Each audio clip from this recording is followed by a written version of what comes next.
All right. Oh, wait a minute. Go live anyway. Let me just edit this out. Yeah. Don't need that. Okay. It's going and.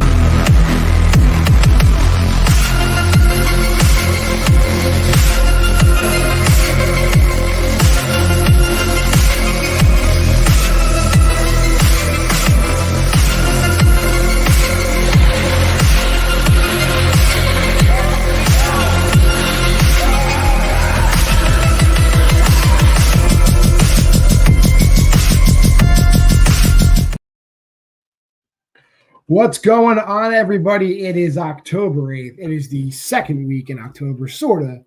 This is Horror Headlines. My name is John Marr from Women of Horror, and that is Hunter Chambliss from Welcome to Primetime, the Nerd Entertainment Network. Hunter, how you doing this evening? I am doing fantastic. We're back with another week of Horror Headlines. We have 8 big topics tonight, including 1 trailer. I'm super excited to be here. John, how are you? I can't complain. Terrifier 3 this week, man. I'll be seeing that later this week. And sucks is like no theater around me in my area is playing that film.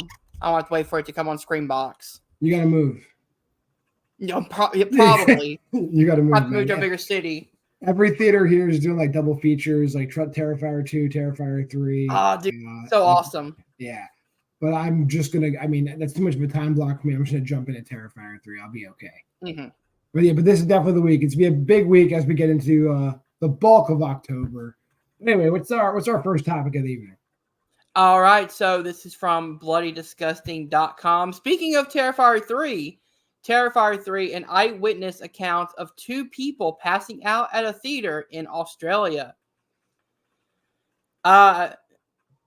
Says, I think one of the reasons we are such seasoned horror fans is that the movies don't affect us the same way as others. Although I'd be remiss if I didn't admit to covering my eyes and clinging to a ball during the 2 scenes in The Substance, which John has seen. I have seen that.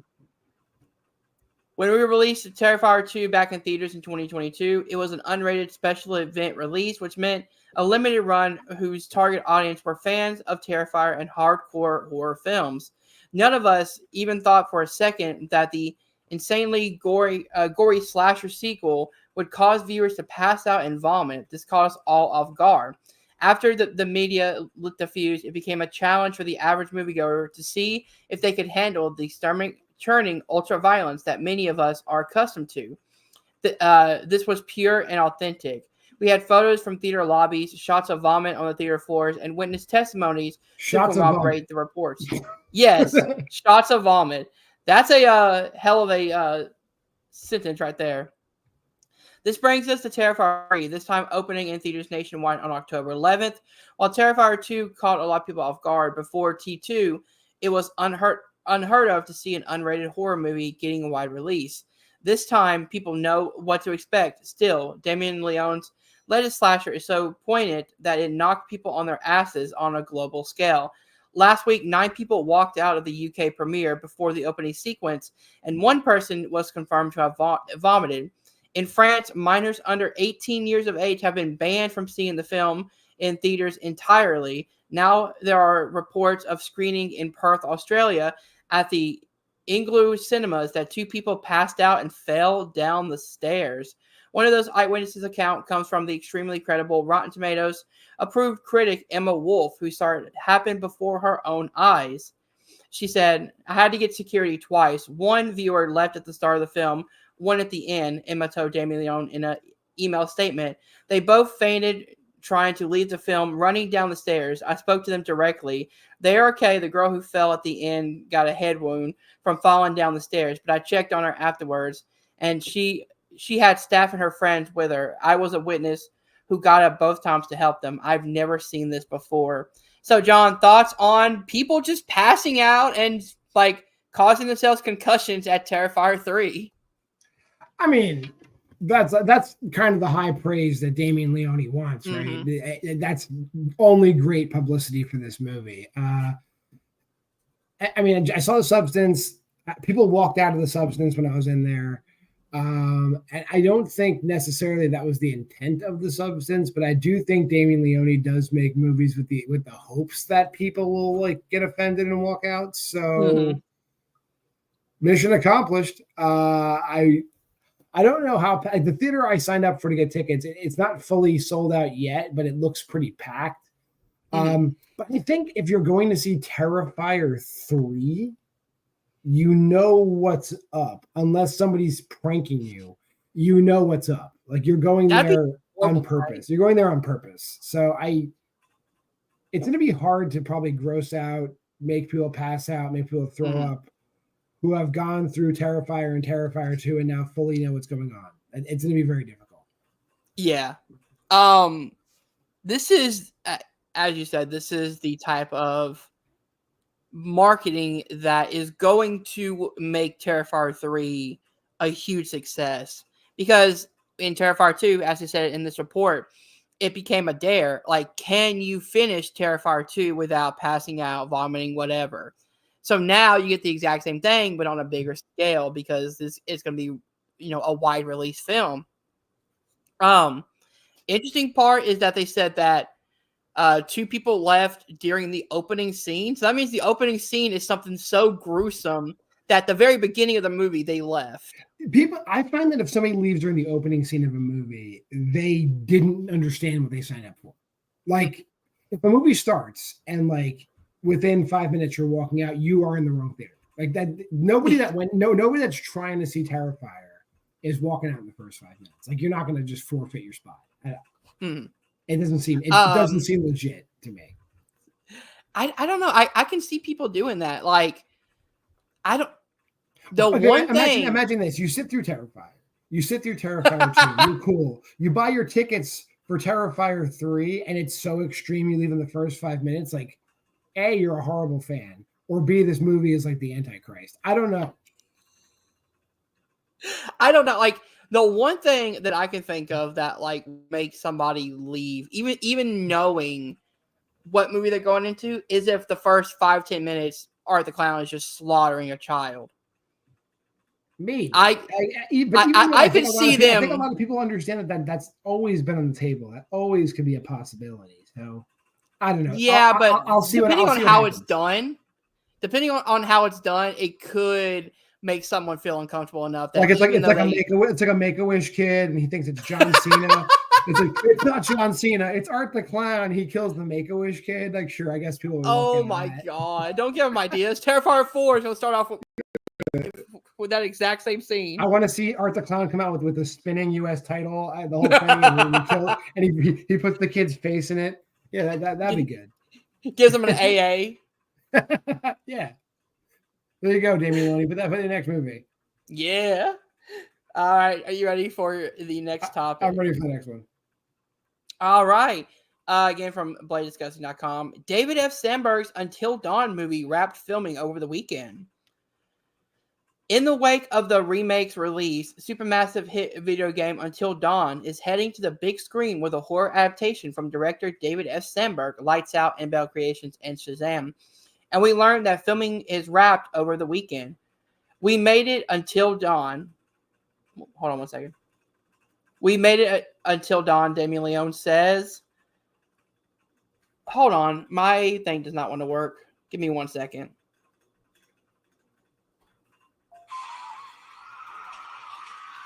I'm having so much technical difficulties tonight. Anyway, Until Dawn is being made into a movie. We know it's an extremely popular video game. I never actually played the game, but I've seen clips of the game. It's a really good, like cinematic cutscene horror survival video game, kind of like a choose your own adventure in a way. I believe it's centered around the Wendigo, which we're still waiting for a good Wendigo movie. Aside from maybe Antlers, there hasn't been a good Wendigo movie. And David F. Sandberg, while doesn't really churn out 5-star hits, he doesn't put out bad movies. So I feel this is fair. It's a fair melding of a decent director, popular concept. People are going to go see this. Yeah. The one thing I am kind of concerned about is that Until Dawn is a game that your decisions as a player matters and it changes the outcome of like certain big events in the movie. So I wonder how they're going to take that, because that's taken away an aspect of the game that's important, is that your decision matters one way or the other. Well, that's nothing new because same thing about Silent Hill on a smaller scale, but we got a Silent Hill movie. Yeah. It also said that Blair Butler of The Invitation wrote the original script, and Gary Doberman of Salem's Lot worked on the script. The film is said to be an R-rated love letter to the horror genre. Isn't everything a love letter to the horror genre nowadays? Like every single movie they say that about. Yeah. But Until Dawn, I mean, I feel like most horror video games, if they get any buzz, get a movie. I mean, Five Nights at Freddy's got a movie. Mm-hmm. Like, so Resident Evil has what, 8 movies and 1,000 animated movies. Silent Hill has 2 movies. Oh, 2? I thought it was at least. I think a third one's coming out. But yeah, there's Silent Hill and Silent Hill Revelations 3D. Werewolves Within has a movie. Like, everything has a movie. It's fine. I'm waiting for the Last of Us is a TV show. Yep, exactly. Yeah. So I'm pretty excited for it. I'm excited to see what they do with the concept of a Until Dawn movie, especially with Sandberg at the helm to direct. I think in his horror, his 2 horror movies, I think have crushed it. Annabelle Creations and Lights Out. I think were fantastic. So I'm super excited to see what he brings to this type of movie. Yeah. All right, are you ready for our third story? Yep. All right, we have a new movie from Paul Feig, a new thriller called The Housemaid, stars Sydney Sweeney and Amanda Seyfried. Okay. Director Paul Feig is helming an adaptation of the best-selling novel The Housemaid, and the Lionsgate thriller has found its leads in Immaculate star Sydney Sweeney and Amanda Seyfried.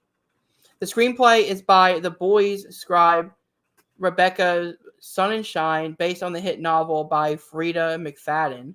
In the film, Millie, played by Sweeney, is a struggling young woman who is relieved to get a fresh start as a housemaid to Nina Seyfried and Andrew, an upscale, wealthy couple, but soon learn that the family's secrets are far more dangerous than her own. All right, so thoughts on the film by Paul Feig, The Housemaid? Paul Feig, while he does have some questionable things he's backed, looking at you, Ghostbusters remake. Sydney Sweeney can't really do anything wrong right now, and Amanda Seyfried is like a at this point like a grizzled young veteran of the scene. So I think people are going to go see this movie. I don't think anybody cares what it's about if Sydney Sweeney's in it at this point. Oh yeah, right? So we're fine. Yeah, I'm a huge fan of Sydney Sweeney, especially because I first saw her in not Immaculate, but Euphoria, and I thought she was fantastic in that. She's great in Immaculate, which is in my top 5 horror movies of the year. And Amanda Seyfried, just whatever she's in, she crushes. Whether it's comedy, whether it's drama or horror, with Jennifer's Body, I think she was great in that. So it's very interesting to see Paul Feig take this route of this kind of horror thriller, more on the thriller side, and see what he can do with it. I didn't realize it was based on a book, so that's interesting to know as well. Don't really know what the tone will be until I see a trailer, but when you have those two involved and Paul Feig, who has directed some great movies, this could be a recipe for great things. I agree. It remains to be seen. Do we got a release date of this? Is this like a 2025 release, I imagine, at this point? I didn't see anything on a release day. I'm guessing 2025. All right, yeah. I always say I'm going to see it, so who cares? I'm going to see it. Yeah, you're definitely going to see it. You see everything. Yeah. All right, you ready for our 4th topic? Yes, I am. Let's hear what the 4th topic is. All right, Sarah Michelle Gellar rules out an I Know What You Did Last Summer sequel return. The slasher franchise, I Know What You Did Last Summer, is returning with a brand new legacy sequel next year, with Freddie Prinze Jr. confirmed to reprise his role from the original movies, and Jennifer Love Hewitt in talks to return as well. One star of the 1997 slasher who won't be back, Sarah Michelle Gellar, who played Helen Shivs. Sarah Michelle Gellar's character was memorably butchered in I Know What You Did Last Summer, but it's not like we haven't seen previous dead characters return in life in the horror genre. The actress confirmed in a new chat with People, however, that she won't be back.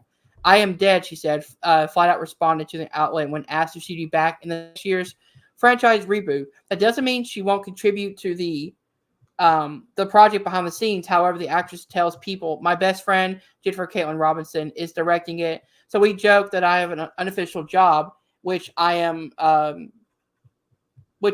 continuity. So I'm always the one telling her, well, that would have happened. That wouldn't have happened in those characters. So I do have an unofficial job title. Gellar continues. So thoughts on Sarah Michelle Gellar ruling out a possible return? I don't care that she's not returning. I guarantee Ryan Philippe and Johnny Galecki are also not returning, as they were also killed in that movie. I don't need to know the characters that got murdered in the first movie aren't coming back. Thank you for that. It would be if they were like Sarah Michelle Gellar is confirmed to return. That's like what are you talking about? Like, it's fine. Like, I'm okay with characters that you see get killed not coming back. If you want my opinion, I'm totally okay with it. To be fair, we don't technically see her die on screen. It cuts right before her character is confirmed dead. So I would never see her again. We know exactly. She could have survived. The fishermen don't miss. He don't miss. You don't leave people alone. The fishermen don't miss. I like that. Yeah, this is kind of a no-brainer. I put it in here just because I like talking about this franchise, and it's a big topic coming out. So I thought we might as well talk about that as well. I also heard Scream 7, Jenny McCarthy not returning. Don't be upset. She will not be in Scream 7. Nice callback. Yeah. But again, anything could happen in the horror genre. She could have been rewritten to have survived and was living in captivity, or was living Jamie Lee Curtis came back 3 times in Halloween. So those are different timelines, Hunter. they made it very clear. No, I mean, whatever. Anything's possible. Anything's possible in horror, but like it muddies the waters when you do things like that. Like, if it's a legacy sequel, the only characters you can bring back are Freddie Prinze Jr. and Jennifer Love Hewitt. That's it. I guess you can bring back Brandy. You can bring back Brandy too if you really want to. Yeah, that's what I was wondering, because I was like, she survived too. So, and she was just in the front room. So bring her back, guys. All right, you ready to move on to our next topic? Topic number 5. What do we got? All right, this one is a confirmed return. Matthew Lillard confirms his return in Five Nights at Freddy's 2, not Scream 7, guys. Yet. Yet. That's gonna be the first trailer, like, for Scream 7 is gonna be his appearance. They're gonna ruin everything. It'll be a clip of them watching Five Nights at Freddy's. that would be hilarious. There he is. He's in the movie. I mean, you're technically not wrong. Yeah. Matthew Lillard is keeping busy in the genre sphere. Not only does the actor have a role in Mike Flanagan's upcoming Life of Chuck, and is gearing up to release the horror-themed Macabre Spirits, but the actor also confirmed to Forbes that he will return for Five Nights at Freddy's 2. Five Nights at Freddy's 2 is currently scheduled to be released in theaters on December 5th, 2025. The actor couldn't reveal much about the anticipated sequel. He told Forbes, "Not much, to be honest. I will say that I think the filmmakers have done a great job of learning from the first movie of what fans want.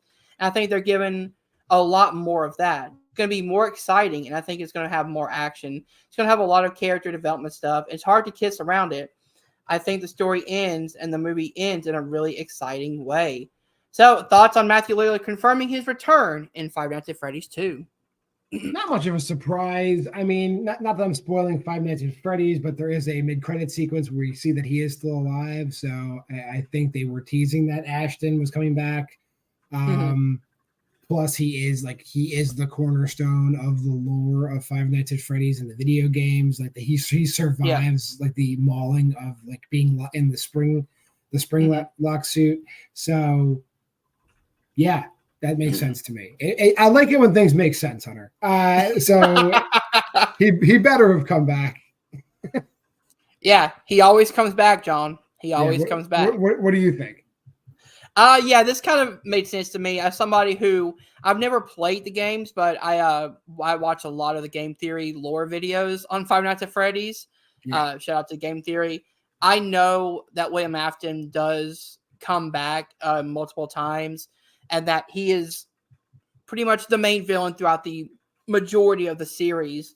Matthew Lillard, I think, was great, even though very underutilized in the original Five Nights at Freddy's movie. Like, we don't get a lot of him, and we don't get a lot of him as the villain. We have a lot of him kind of just as a regular guy. Right. But that end scene where he's going crazy in the spring lock, and he really gets to show why we loved him as Stu. This was Stu just like all grown up and like much older, but I appreciate that he like went all out for it. So I'm excited to see what he does now that the mask is off and he doesn't have to play the straight character for a majority of the film. Now he can just be the psychopathic killer again. Well, if you figure if they were always planning on making multiple movies, that this was fine. It was well calculated. Yeah. Now he gets to be Springtrap, and that's fine. Like, I'm okay with that. Yeah, definitely. I will say I didn't mind the original movie. I don't know how you felt about it. I thought it was good for perfectly fans. perfectly marketed to the audience they were trying to get it to. Yeah, I don't think it's a horror movie for everybody, but it's definitely a horror movie for people that like Five Nights at Freddy's. I know when I went to go see it, actually, I went to go see Divinity, which opened on the same day in the theater I went to as Five Nights at Freddy's. And as I was leaving the theater from Divinity, people in full Five Nights at Freddy cosplay were walking into the theater, and I was like, "Oh, it's like awesome." Like, it's one of these movies. Got it. And then I went. Yeah, it definitely is. This is what I hope Scream 7 does, which Five Nights at Freddy's did, which make the movie for your target audience. So make Scream 7 a love letter to the Scream fans. You know what I mean? Like bring back Sydney, bring back, all these kind of iconic shots that you bring back Dewey. Bring back Dewey. You know what? Fuck it. Who cares? Different timeline, John. Yeah, there is a new timeline. Yes. But yeah, it was perfectly targeted for the audience it was going for, and that was great. I do think there was some problems. Like, again, you don't utilize Matthew Lillard in the correct way till the very end of the movie. I think there was a lot of plot details that I saw coming because I know the lore, but they tried to make this movie a balance between a love letter to the fans and so general audiences can understand. I think if they would have just gone, the people who are going to watch this movie, they know the lore already, or else they wouldn't be in the theater to see it. Go all out and target that demographic, then I think it would have been even more successful. I agree. All right, you ready for our next topic? I am ready. All right, we have Rachel McAdams in talks to star in director Sam Raimi's new horror movie, Send Help. After working with Sam Raimi on Doctor Strange in the Multiverse of Madness, Deadline reports that Rachel McAdams is now in talks to star in Raimi's next horror film. Raimi will be making his return to horror with the upcoming film Send Help for 20th Century Studios, and the outlet let us know that Rachel McAdams is in early talks to sign on. Sources tell us that these negotiations are in early stages and nothing is definitive at this point. But it says, Deadline details, billed as a two-hander horror thriller set on an island, the story is somewhere between Rob Reiner's Stephen King adaptation Misery and Robert Zemeckis' classic Castaway. So, thoughts on Send Help with Rachel McAdams in talks? I'm going to see a Sam Raimi movie. Full stop.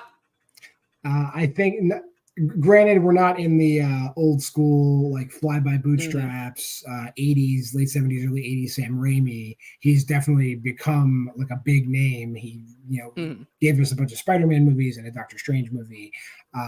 Big budget features now. But Drag Me to Hell was great, by the way. yeah, His last yeah, great but horror yeah, film. exactly. But if you see Drag Me to Hell, you still get all of the flourishes that we've come to love from Sam Raimi. He hasn't forgotten who he is. So a like isolated stalker kind of, what was it, person versus person thing on an island is compelling enough. With Rachel McAdams is compelling enough. You give me Sam Raimi, and now I'm intrigued. Like, what does that mean? So we'll see. Yeah. The only problem I can see while reading this is who is writing the screenplay. It's Damian Shannon and Mark Swift who wrote Freddy versus Jason. Well, it's a long time ago. That was a long time ago. I can only hope that these men have grown since then. To be fair, they also did the Friday the 13th reboot, which I thought was one of the best horror reboots. So that's a fine script. I mean, I don't think, and I do think that when you're writing a Friday the 13th movie, you have like a set of rules you have to follow. Yeah, I don't think Sam Raimi movies in general fall into that guideline, so I think they're gonna be fine. The only thing that worries me though is we've seen the dialogue between how they write like person on person dialogue scenes in Freddy vs. Jason and the Friday reboot, and they're not good. They're not good dialogue options. The directors of those movies are more action / like Marcus Nispel only did remakes for the longest time, and whatever. Sam Raimi has directed films that are not even horror films. He directed what like A Perfect Murder or whatever, A Perfect Crime. What is it? A Perfect Simple Plan and For the Love of the Game, like a bunch of these like non-horror genre films. So he can do it all. He's gonna be fine. Any problems with the script get cleared up for the direction. I feel in Raimi, I trust. Let's go. I mean, I definitely get that. But with something like, he didn't write the script on Multiverse of Madness, which I thought was a fun Raimi movie, but script on that one was pretty bad. So I mean, it goes to show that like Raimi, when he can make a movie that he's involved with 100%, like a Spider-Man 1, 2, and 3, or more than less 3, or an Evil Dead, or a Drag Me to Hell, you get a really good Raimi film. But when he's not involved on the script and he delegates that to somebody else, that's where we can get a problem, because people can't write a Raimi movie just like Sam Raimi, because he has a unique style to him that I don't know if anyone else can replicate. Fair enough. We'll see what happens. I'm willing to reserve judgment for when I go see this movie. Yeah, me too. Which I will do. What do we got next? All right, we have our trailer talk of the episode. This one seems very interesting. It's called Time Cut. Netflix's time travel slasher slashes into early 2000s nostalgia. Described as Back to the Future meets Scream, the time traveling slasher movie Time Cut is coming to Netflix on Halloween Eve, and the official trailer has been released this morning. Hannah McPherson, Into the Dark, is directing the film, written by McPherson and Michael Kennedy, who wrote Freaky and It's a Wonderful Knife, from a story by Michael Kennedy. In Time Cut, which calls to mind last year's Totally Killer, a teenage girl travels back to the early 2000s to stop a vicious killer from murdering her sister. So, thoughts on the trailer for Time Cut? When I watched the trailer for Time Cut, I said 3 times out loud, loved this when it was called Totally Killer. The only difference between this and Totally Killer is Totally Killer takes you back a little further in time to a different time period. So it's a whole different group of nostalgia for a whole different group of kids. But it's literally the same movie, it seems. I mean, I think it's going to be like Diminishing Returns, but I'm going to watch it anyway. I will say this, though. I did some research on this movie. This movie was written and also like edited and everything before Totally Killer was. It was done shooting in 2021 before Totally Killer ever came out. So I don't know what happened, why it waited till now to release it. Probably somebody beat Totally Killer beat this movie to the punch. Then so that's crazy. That's probably what happened. Is that they noticed that Totally Killer was coming out right at the same time that they wanted to release it, and they didn't want to have a thing where two similar movies come out at the exact same time. They didn't want to pull an immaculate First Omen gambit. There you go. There you go. Yeah, I really enjoyed this trailer. It does, even the mask of the killer reminds me so much of the mask of the killer from Totally Killer. Like it's got that kind of look to it. The glossy look to it, yeah. Yeah. It is very strange that the early 2000s is now getting movies that like are related back to nostalgic. Hell, Y2K is coming out later this year. Yes. Yes. So it's like I grew up in the 2000s, so now I'm that old man who is like, "Oh, I remember all this. Like I was a child, but I still remember like the flip phones and shit like that, from the 2000s." So seeing a movie that is going back in time, but it's going back to time, God, what, 22 years? Because it said 2003. Yeah. 21 years is insane to me. But I'm excited to see what it's like. I mean, I love Totally Killer. I love It's a Wonderful Knife. I love all these kind of taking things that aren't horror and turning them into horror. So like a Happy Death Day, a Freaky, things like that. So I'm excited to see if I like this one as well. All right. And we got one more topic? I believe we have two more topics. Let me check. Sorry, I had to get my drink for a minute. Oh, no. Yep, we have one more. What's the last topic of the evening before we shut this thing down? All right. So Vicious, The Strangers director's new horror movie releasing in February 2025. Dakota Fanning is next teaming up with director Brian Benito, The Strangers and Dark and Wicked, for the new horror movie Vicious, which has received a new release date today. Paramount Pictures will release Vicious on February 28th, 2025.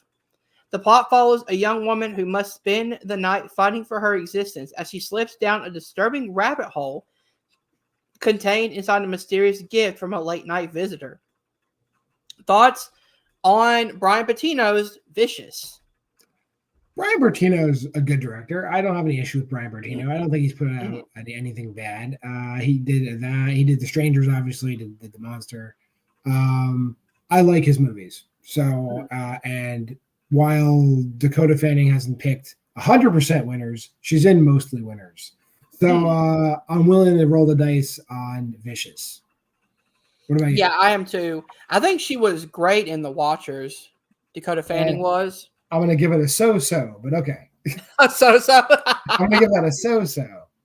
She stole that bird. She kidnapped that bird. No. I mean, she acted the best. The script wasn't the best in that movie either. I'm very intrigued to see like what Brian Bertino can do, because I really love the original Strangers. I think that movie is very unique and very scary with very little going on in that movie. Like it's not a constant jump scares, but the scares he does and he chooses to focus on, I think are really good. Especially like in The Strangers when Liv Tyler is, in the actual front of the camera and she's smoking a cigarette. And then if you look in the back, you can see the man in the mask. I think that's a very scary like image that I think he directed that very well. I'm intrigued by the plot. Like as she slips down a disturbing rabbit hole, like what does that mean? I'm intrigued to see like that's just a general throwaway phrase. It can mean anything, but exactly. I'm sure we're gonna get trailers eventually, and we're gonna talk about it again when they drop. And the trailers are going to absolutely 100% ruin everything. Maybe. You think? Is there a production company? Is there a production company attached to this, or it just says Brian Bertino and Dakota Fanning? Paramount Pictures. Oof. It's gonna be like generic. I feel Paramount really just puts out generic stuff. Not bad stuff, but generic stuff. I don't know. Was Smile Paramount? Yes, it was because Paramount Smile 2 is Paramount. Yeah, so that was. Yeah. I mean, Smile was kind of an original horror film for the time. Yeah, I agree with that. But just given most of the Paramounts, I mean, everybody has a hit, right? I mean, like Yeah, Blumhouse was like just ruining our lives for a long time, and they put out Never, Speak No Evil, and people loved it. So whatever. Paramount doesn't put out bad movies; they just put out movies. Yeah. Yeah.